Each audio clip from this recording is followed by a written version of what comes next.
I kind of do it that way, and then then you have books that have like creatures and stuff in it and monsters. It's just kind of fun. You do kind of have to just go how you think the character is. I mean, in the same way as acting, you just sort of form an idea of them in their mind based on how they're described.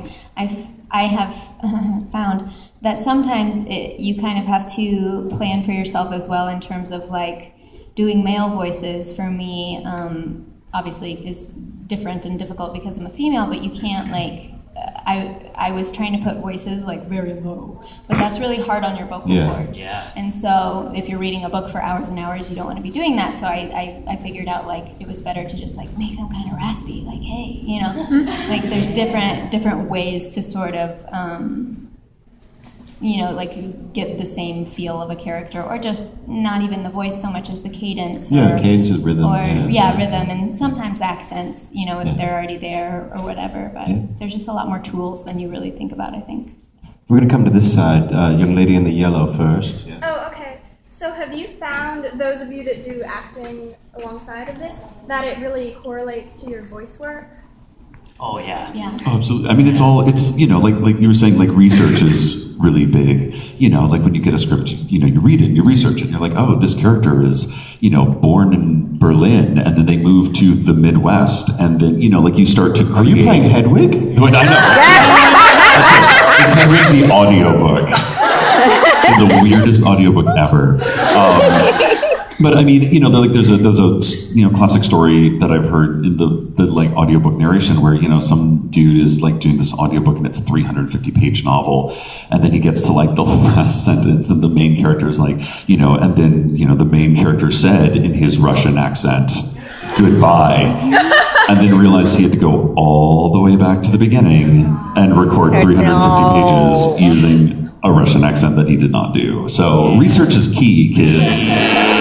Figure out what you're doing. But yeah, it's all the fun stuff of building a character, and all the cool things where you're, and you get to make interesting, hopefully if you're working with a, producer or director, then you can kind of work with them on ideas like you would in the theater and try something and be like, what does this sound like? And they're like, that sounds good, but can you do 10 hours of it? Maybe not, and then it's a back and forth. Yeah, I mean, and voice acting, it really is. It's acting, it was people say, I want to get into voiceovers, and it's acting, you need to have some sort of background in it. And take a class, and it's, because it is acting. You are performing. It's not just your voice. But I use my body. I do too. I'm always okay. A little talking with my hands. Using my body helps. You can't make too much noise when you're moving because that just. But there are also technical things you have to know, you that if you're making a lot of p sound, and you have to sort of be conscious of those things. Or I did the audiobooks I did literally you're in the sealed. I did it not in my closet, but in a studio. The tiniest whisper of a gurgle in your stomach, so you just have to there's an engineer listening to every little weird thing, so the sound of a watch, you have to take your watch off because literally the ticking of some watches can be picked up. These the microphones that the big producers use are so powerful. At 11:30 a.m. every single day, I'm in my closet doing voice. It's my stomach's going crazy because I'm starving. Yes, ma'am. Sir. Sorry, pardon me. Excuse me. So it's more for the cast of Night Vale. Coming from a trans man, I was wondering if there was going to be any incorporation of not just trans people, but of more of a people that aren't really accepted in our culture. I mean, you do magical stuff and things like that, but anybody can accept something that isn't real. And I just wondered if that is, of course, it's hard to incorporate those things in general, but if there was any way or anything. Well, okay, so the answer to that is keep listening. We have an episode coming out tomorrow that might answer some of your questions. Some of your questions. Convenient. But Dylan and I are just the actors. We're not into the creation of the character or the writing of the characters. We are involved in the voicing the characters that we play. But I think you're right. It is, I mean, that's one of the joys of working on Night Vale is that it is incorporating people that may feel marginalized by mainstream society and kind of putting them front and center. And that's kind of the joy of this project, and that's so cool about it. How long has it been going on? I'm just learning. We've been doing it for three plus years. Cool. And we're up to like episode 72, I'm going to say. Yeah. Cool. Yeah. And I think with Night Vale, it's also really important to read it as allegory, and it's like, what are the characters that transcend different worlds? What are the characters that are transitioning in a certain way in their lives? And I think that's one of the most beautiful things about it. And I see that most encapsulated in the way I see cosplay. And I really think cosplay is so cool. Because I think what cosplay is that you need to bring yourself to the character, and how are you like that character? And it's not perfectly embodying exactly what you think that the creators or everyone else thinks it is, but how is that character like you? And if you put that character on you, then you're creating a whole different facet of identity for that character. And I think that's really cool. So I think it's about openly reading it and being open to the allegory of it. Yeah, and knowing Joseph and Jeffrey the way we do, it, like they like not handing you all of the answers on a plate and being like, this is what it is. I mean, that's one of the reasons I was really happy, as a gay man, I, grew up reading, the sort of LGBT, bookshelf at Barnes and Noble. And I was like, it was all very specific. It was like, this is not literature, this is queer literature. This is gay literature. This is lesbian literature. This is trans literature.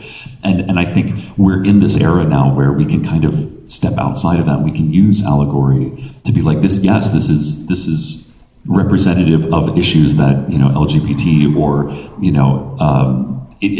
like anything, anyone who feels marginalized can kind of hook in on without putting that stamp on it. So, yeah. I didn't need to say that it didn't do an amazing job. No, it just does it in a very specific way. Yeah. Cool. Yes, right here, the front row, yes. What would you tell to your 10-year-old selves if you could see them today? Related to voice acting or just in general? Just in general. Oh, what would you tell your 10-year-old selves? See them. Learn an instrument and like really practice it. Don't be afraid to go out for the sports team that you think you would enjoy, regardless of what other people think. And probably floss more often than you think you should. Oh, yeah. I'd say it's okay that you say your S's like that. When I was 10, friends would constantly ask me to say Sally sold seashells by the seashore, and I would like cringe. So yeah, I was very conscious of my voice when I was younger. Also, every time I picked up the phone, everyone thought it was my mom. So Same. Everyone thought I was my dad. Yeah, look at us. I don't know. That's such a hard question. I had it all together as a 10-year-old, so I wouldn't. No, of course I didn't. But I wouldn't change anything. Yeah. No. Tell myself. No. Yeah. I don't want to tell myself yet to discover Lord of the Rings, because when I did discover it, it was amazing, but it was not when I was 10. So I can't tell myself that I'm going to meet Elijah Wood, because I didn't know who he was at that point, really. Aww. I would tell my 15-year-old self that, and she would be very happy. That's all you got, Max? You got nodding?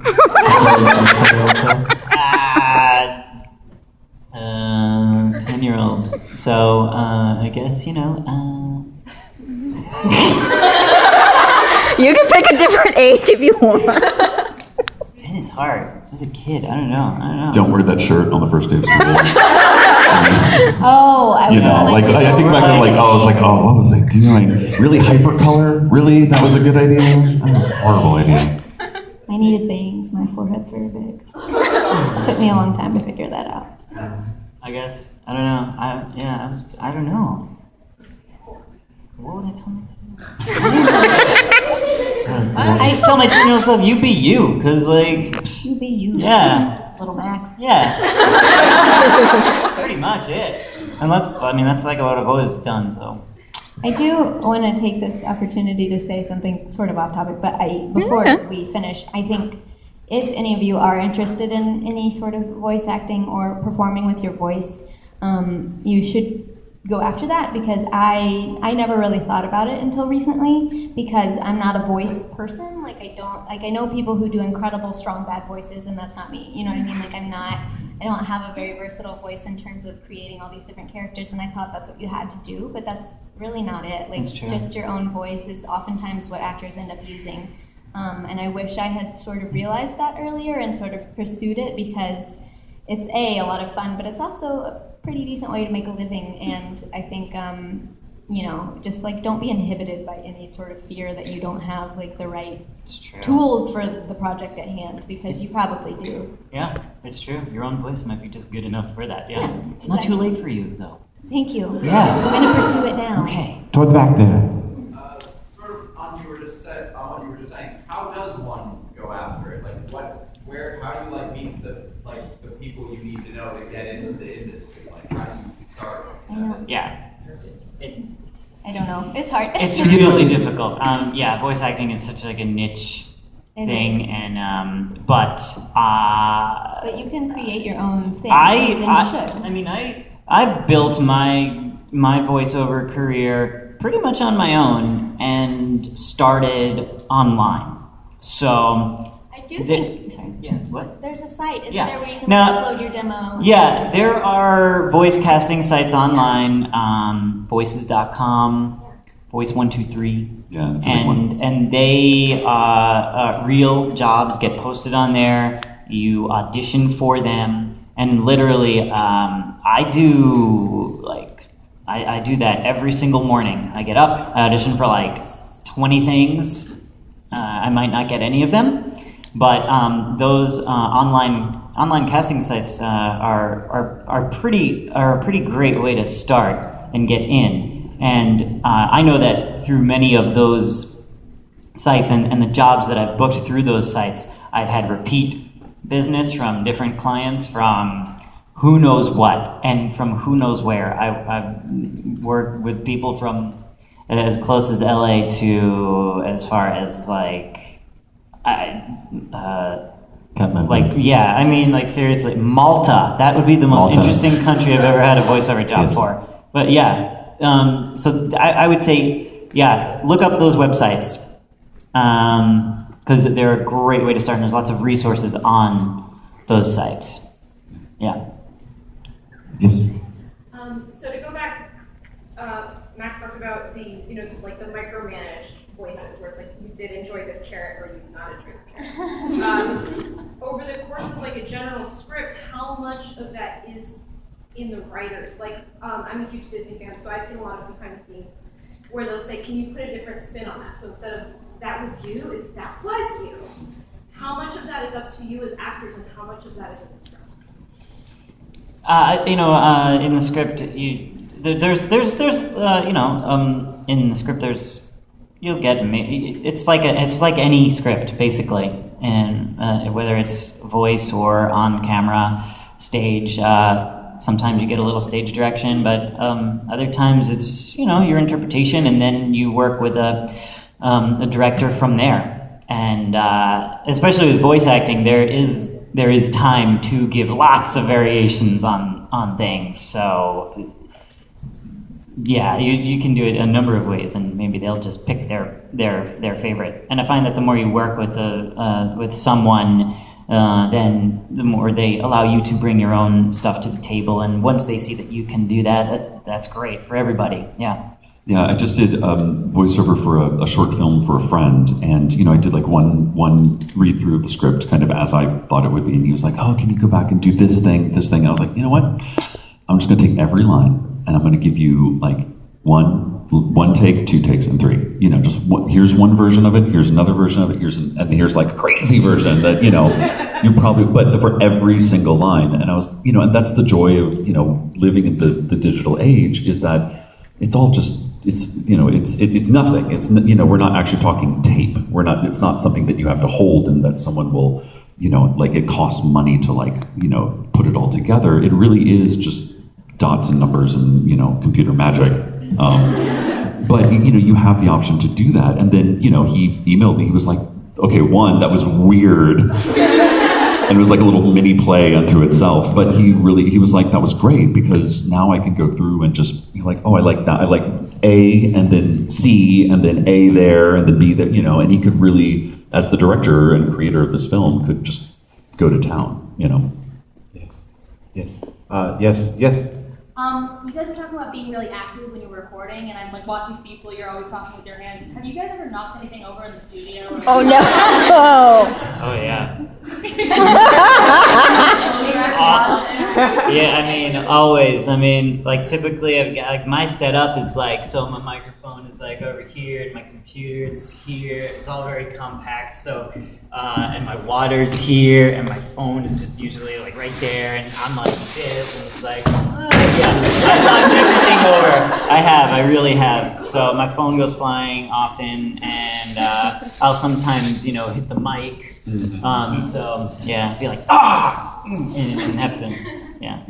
One more question? I've been told there's one more question. Oh my goodness, this is pressure filled. Yes, in the back there. So on the note of trying to start with the whole recording audio thing, how would you improve? For a lot of us listening to our own voice, it's very difficult. How do you develop the ability to listen to yourself and improve as a listener? I think you just have to accept that that's your voice. I hated listening to my voice. I would totally cringe. And I think when you power through that, it's just like, well, I'm not going to change it, right? My voice sounds pretty high, and sometimes it gets a little squeaky, and this is how I say certain consonants. And it's like, well, that's not up to you,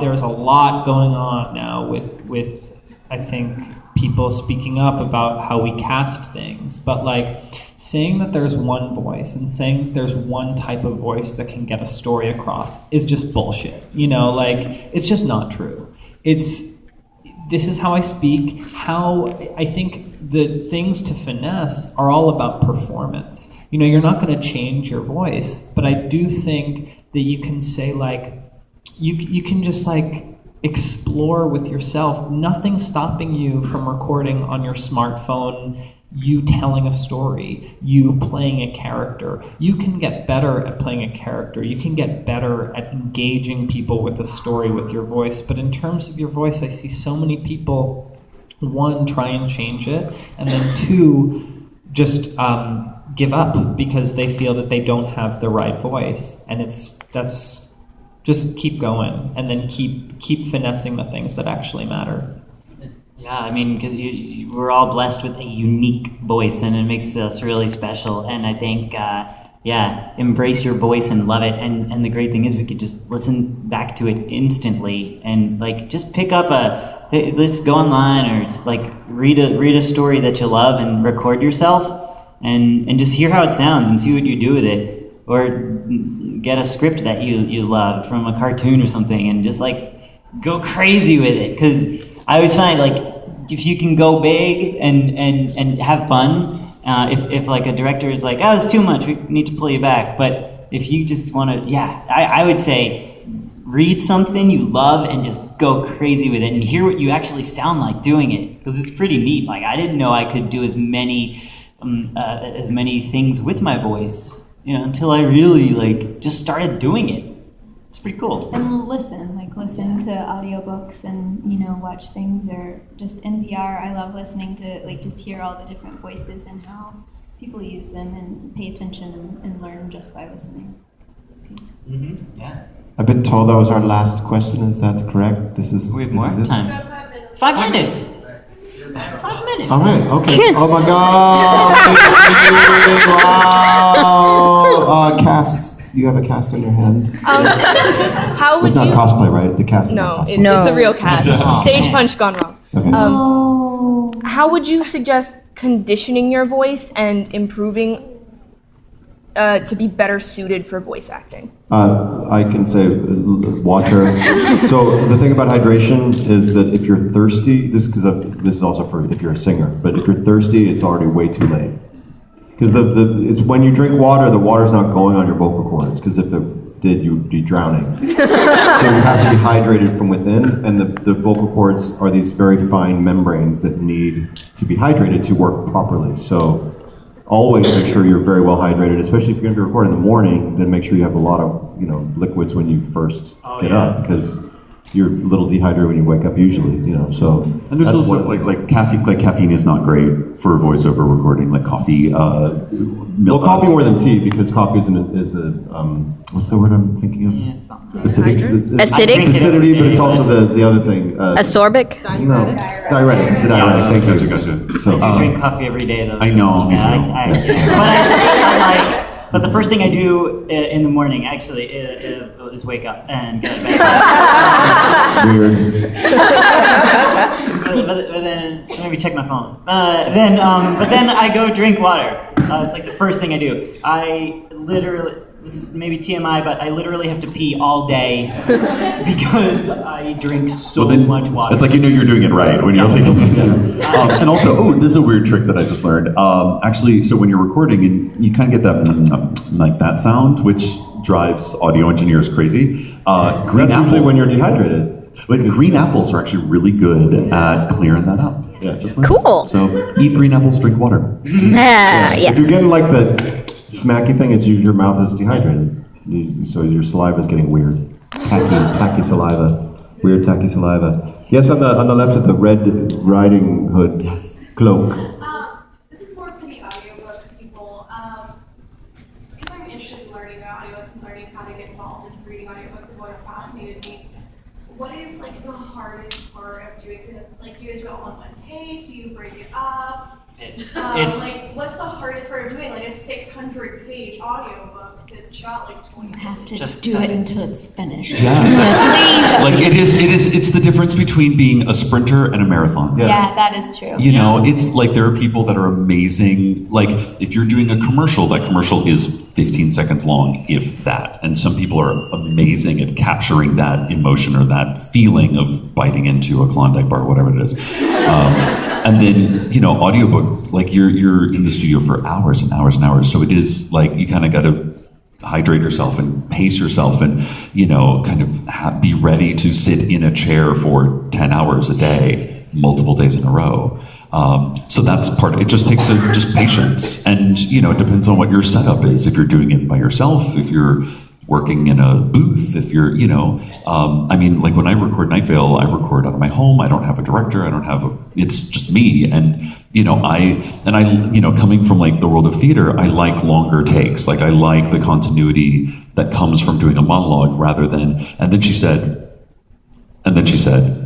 Right. And then like where you're doing every, like to get that perfect take. So then I methodically go back and listen and then re-record until it sounds good enough for my standards. There was one I remember. It's like a meditative, weird space thing that happens because it's so quiet, and it's the words and the person in the booth over there and you and the microphone, and you get into this rhythm ideally. But it's like if the tiniest, weirdest little gurgle or tiniest weird tiny stumble of a word or a letter in a word, you get into this thing where you just sort of loop back and start from there and keep going. It's like a rhythmic weird thing, and it's kind of how zen you can be, how sort of concentrated you can be, and this is something that took me a while to learn, which is don't beat yourself up. So like if you do stumble, if you do make a mistake, if you're, trying to get through that, like don't beat yourself up and just kind of stay in the emotion of whatever it is you're doing. Like whatever the character, like don't think, oh my God, this is so crazy. Because if you're narrating, like the, 10 questions for the Dalai Lama, that's not going to be very appropriate for, what the content that you're recording. So it is like, it's so true. Like the first time I went into Random House to do it, because I had only done it like from home, and I went in there and I'm like, oh man, I'm nervous, like, how do they treat it if you mess up and need like 5 minutes to break, and really they were cool. It's just like, yeah, we know what you're doing is hard, and so you need your breaks. You're gonna mess up a whole bunch, take it back. And Anthony, I'm curious for you, when you're recording, when you're recording a song, is it the same kind of is it the same thing? Do you have like, can you do parts at all? Yeah, what they call punch-in, usually try to do a take of a whole song, and then if there's like a line, or even sometimes a word, you can just punch it in. Yeah. Songs and books, they're the same. Punch, yeah. Punch. Not violence, no violence. Punch and roll, man. Yes. This is, I guess, just about speaking in general. How do you guys feel about voice trends or affected voices? I'm thinking of like vocal fry. Vocal fry? Yeah. What? Is that a kind of voice? Vocal fry? What? Vocal fry? This is vocal. I think that's unhealthy. Steve, what are you talking about? You like a banana? I don't know, man. Yeah, is that a kind of It is. Here's the thing. No, I mean, this is really long, but that trend that is very popular right now nationwide is based on a regional accent. It's based on a Southern California accent, anybody who's met anybody from Southern California, they have that tinge of the like big like they got big vowels, And I got on the 405, and then I went to Trader Joe's. But because we share media, like media is so fast nowadays, it's a regional accent that has become a trend. So, trends come and go, but, regional dialects are all very specific. I mean, I'm from the South, and I went to school in the Midwest, and now I live in New York, so there's a lot going on. But I can hear it whenever I talk to my mom. I all of a sudden start talking like this, and that probably won't be a trend unless you're from the South. But it just makes it, again, it's back to, it's your voice. If you vocal fry, do it up, because there is probably a commercial or a character or something that is perfect for you. We're out of time? We're out of time. Thank you, Geekycon, people coming. This is for the Geeks Who Speak. Go forth! Thank you, everybody. Go forth! Get your Geekon! Go forth! If you have any questions about voice acting, you can always feel free to hit me up online. Cool, guys. Thank you. Everyone is ribbons.